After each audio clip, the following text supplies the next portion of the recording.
Hi, I'm Sandy Fitzpatrick with Hissy Fitz Designs, and today I'm standing in front of my quilt called Sun Sea Serenity. I'm going to talk to you a little bit today about some tips and tricks that might make it a little bit easier for you to put this quilt together. It is not a difficult quilt to do. There is a guide sheet in your pattern that actually shows that the blocks are 8 individual blocks. It's not one full layer of background that you have to add all of these different appliques on. So we're going to talk first of all about the top block here, this one with the sunset.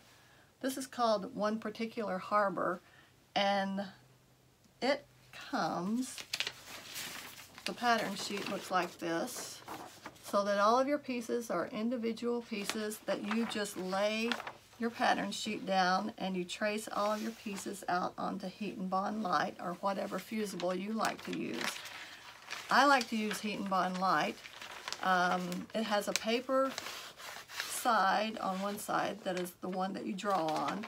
The other side has a little plasticky bumpy side. The reason that I like this particular fusible is because it peels away easily from the back side, and when I'm teaching classes it's usually easier for students to draw on the correct side rather than other fusibles that may have have paper on two sides, and then you accidentally draw on the wrong side and your design falls away. So the first thing that you want to do is actually trace all of your pieces onto Heat and Bond Light. You want to make sure that when you purchase Heat and Bond that you purchase the one with the purple label. If you purchase the one with the red label, that is Heat and Bond Ultra. You don't want to use that for sewable applique, because if you do, it's going to gum up your sewing machine needle. So what we're going to do here is I have my pattern and I have my Heat and Bond Light laid over the top of it. You can see that you can see through that. And I'm going to trace all of my pieces out. You can use either a pencil, a pen, some type of fine line felt marker, whatever you want to use to trace out your design.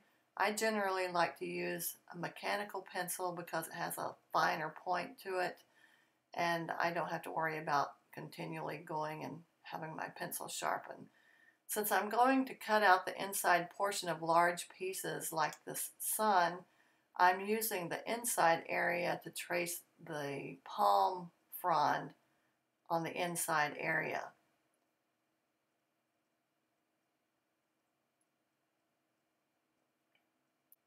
Once you have all of your pieces traced onto your Heat and Bond Light, or whichever fusible you choose to use, you're going to cut them out, and you want to leave at least 1/4 of an inch on the outside of your drawn line. Do not cut it out directly on your drawn line right now. And then I like to leave an inside area so that you have plenty of fusible to hold your piece to your background. I also like to cut out any inside area on pieces that are larger basically than 1 inch. This helps to reduce the bulk of the fusible.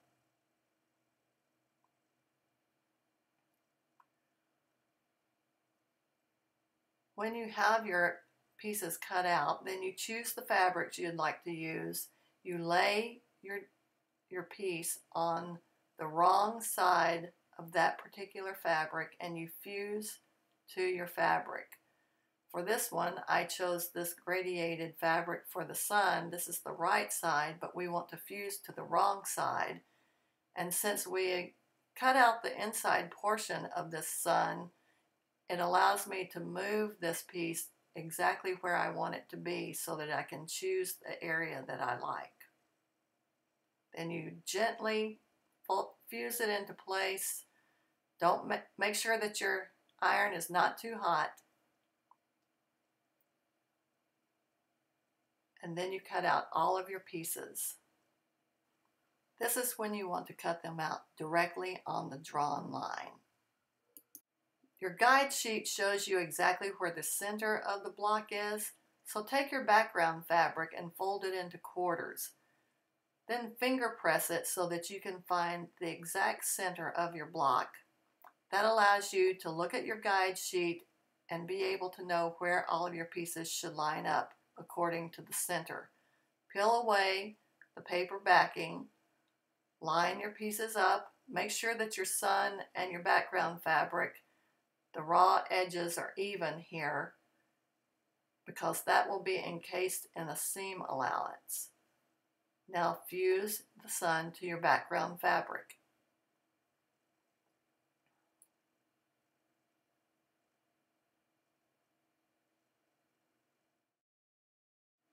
You're now ready to add the C fabric, the strip of fabric, to the bottom of this piece, and you need to go to your sewing machine at this point and sew this with a 1/4 inch seam allowance. Then you're going to fold this down and give it a good press.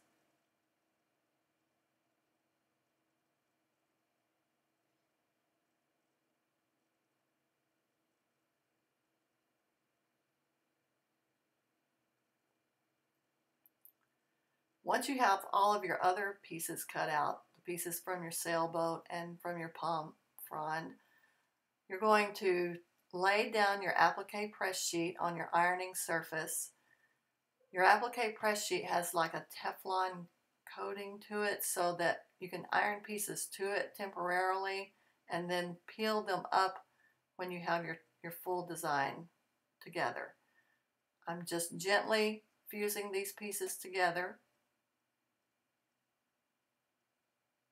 Continue to peel the paper backing off. Add each piece one at a time, using the guide sheet as your design area so that you know where each piece goes.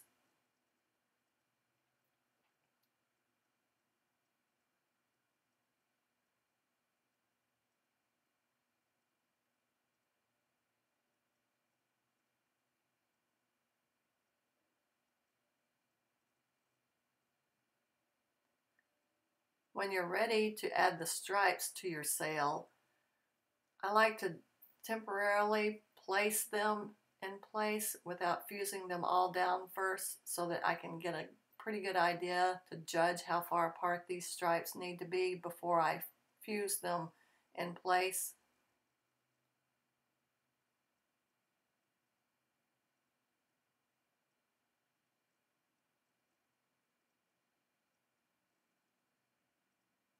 Might need a little bit of adjustment here and there. Once you're happy with your placement, go ahead and fuse those in place.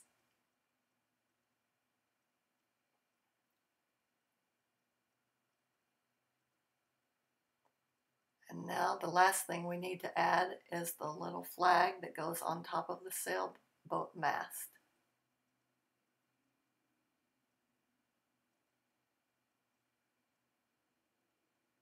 Let this cool. Once your pieces are cooled, you're going to gently put your fingernail underneath and peel all of these away from your applique press sheet. Be really careful with this. You want to pull too hard because you want your pieces to try to stay together. Now this allows you to use that whole unit, place it on your background fabric, finish up with the other pieces that need to go, and then once you're happy with your design, you fuse all of your applique pieces down onto your background.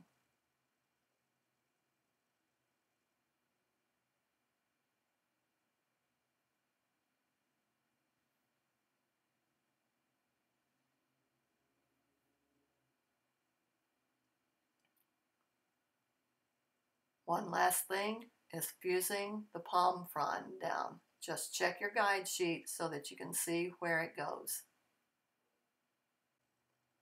Once you're finished, you have all of your pieces fused down. You're ready to go to your sewing machine and stitch all of your individual pieces down using either a blanket stitch, a satin stitch, or decorative stitches on your sewing machine.